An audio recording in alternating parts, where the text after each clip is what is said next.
صرف 5-7 منٹ کے لیے اس جامعہ کے مرکز نداء الاسلام کے طالب علم حافظ محمد خبیب کو میں دعوت دیتا ہوں کہ وہ 5 منٹ کے لیے اپنا مخصوص انداز میں بیان فرمائیں۔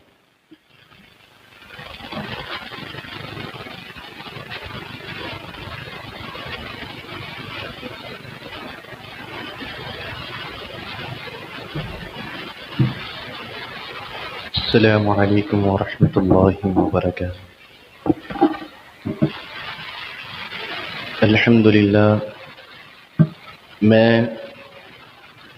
بائی فیروز پھول نگر بنگا بلوچہ میں قاری صہیب احمد میر محمدی حفظہ اللہ تعالیٰ کے مرکز میں درس نظامی کی تعلیم حاصل کرتا ہوں، اور میرے لیے یہ خوشی کا موقع ہے کہ آج میں جب مرکز سے واپس آیا ہوں گھر، تو میرے استاد محترم نے فرمایا کہ آج ایک بھائی کی دعا ہے آپ کے سامنے، ہم چاہتے ہیں کہ آپ ہمیں کچھ بیان کر کے سنائیں۔ اور اسی طرح یہ خوشی کا موقع ہے کہ میرے ساتھ پڑھنے والے میرے بھائی حافظ عمر عباس صاحب، انہوں نے آج اللہ تعالیٰ کے کلام کو اپنے سینے اندر محفوظ کیا ہے۔ اللہ تعالیٰ سے دعا ہے اللہ تعالیٰ اس بھائی کو تا قیامت قرآن کو یاد رکھنے کی توفیق عطا فرمائے۔ اور اسی طرح میرے لیے خوشی کا موقع ہے کہ ہم ماشاءاللہ 5 بھائی اسی مرکز سے، مرکز نداء الاسلام سے، ہم 5 بھائیوں نے مکمل اللہ تعالیٰ کے کلام کو اپنے سینے اندر محفوظ کیا ہے۔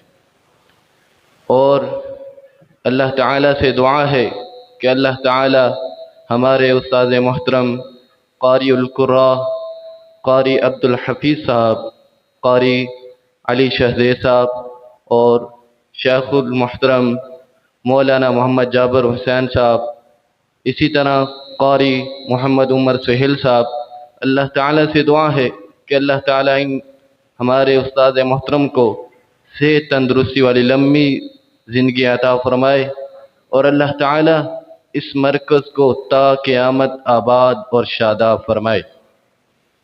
قال اللہ تبارک وتعالی فی القرآن المجید ان اللہ لا یغفر ان یشرک به ویغفر ما دون ذلك لمن یشاء۔ سامعین محترم، اللہ رب العزت کی زمین پر سب سے بڑا گناہ، سب سے بڑا ظلم اور سب سے بڑی ناانصافی شرک ہے۔ ان الشرک لظلم عظیم، اور یہ شرک اس قدر خطرناک گناہ ہے، اگر کوئی انسان اس کو کرتے کرتے مر گیا تو قیامت کے دن اس کو کسی بھی صورت میں معافی نہیں ملے گی۔ ان اللہ لا یغفر ان یشرک به ویغفر ما دون ذلك لمن یشاء، اور مشرک آدمی پر اللہ تعالیٰ اس قدر ناراض ہوتے ہیں کہ اللہ تعالیٰ نے اس پر اپنی جنت کو ہمیشہ ہمیشہ کے لیے حرام کر دیا، اس کا ٹھکانہ جہنم ہے۔ انہ من یشرک باللہ فقد حرم اللہ علیہ الجنہ ومأواہ النار وما للظالمین من انصار، اور مشرک آدمی اللہ تعالیٰ کے ہاں انتہائی ناپاک، پلید اور خبیث ہے۔ انما المشرکون نجس، اور جو انسان اللہ تعالیٰ کے ساتھ شرک کرتا ہے، اللہ تعالیٰ اس انسان کے دیگر اعمال کو برباد اور ضائع کر دیتے ہیں۔ وَلَوْ أَشْرَكُوا لَحَبِطَ عَنْهُمْ مَا كَانُوا يَعْمَلُونَ۔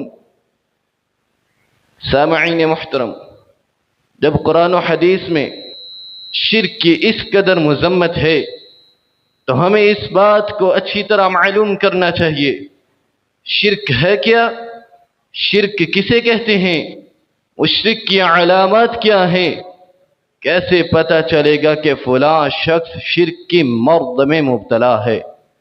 اگر ہم اس حوالے سے قرآن و حدیث میں اس حوالے سے معلوم کرتے ہیں تو ہمیں یہ معلوم ہوتا ہے کہ اللہ تعالی اپنی ذات و صفات، اختیارات اور حقوق کے اعتبار سے وحدہ لا شریک ہیں، وہی آپ کا ایک الہ ہے، اس کے علاوہ کسی دوسرے کو اپنا الہ نہ سمجھو، اس کے علاوہ کسی دوسرے کی عبادت نہ کرو۔ اور جو انسان اللہ تعالی کی ذات و صفات، اختیارات اور حقوق میں کسی کو شامل کرتا ہے یا شریک کرتا ہے، ایسا انسان مشرک ہے۔ صحیح مسلم کی روایت ہے، سیدنا جابر رضی اللہ عنہ سے مروی ہے، بیان کرتے ہیں رسول اللہ صلی اللہ علیہ وسلم نے فرمایا، ثنتان موجبتان، دو چیزیں ایسی ہیں جو واجب ہیں، ہو کر رہنی ہیں۔ ایک آدمی نے کہا، یا رسول اللہ کے رسول صلی اللہ علیہ وسلم، ما الموجبتان، وہ دو چیزیں کون سی ہیں؟ اللہ کے رسول صلی اللہ علیہ وسلم نے فرمایا، من مات یشرک باللہ شیئا، ایسا انسان جو فوت ہوا اس نے اللہ کے ساتھ شرک کیا تھا، دخل النار، اس آدمی کا ٹھکانہ جہنم ہے۔ ومن مات لا یشرک باللہ شیئا، اور ایسا انسان جو فوت ہو گیا، جو اس دنیا سے چلا گیا، اس نے اللہ کے ساتھ شرک نہیں کیا تھا، دخل الجنہ، اس آدمی کے لیے جنت ہے۔ میری اللہ رب العزت سے دعا ہے کہ خالق الملک مجھے اور آپ کو توحید کو سمجھ کر اس پر عمل کرنے کی توفیق عطا فرمائے۔ وآخر دعوانا ان الحمد للہ رب العالمین۔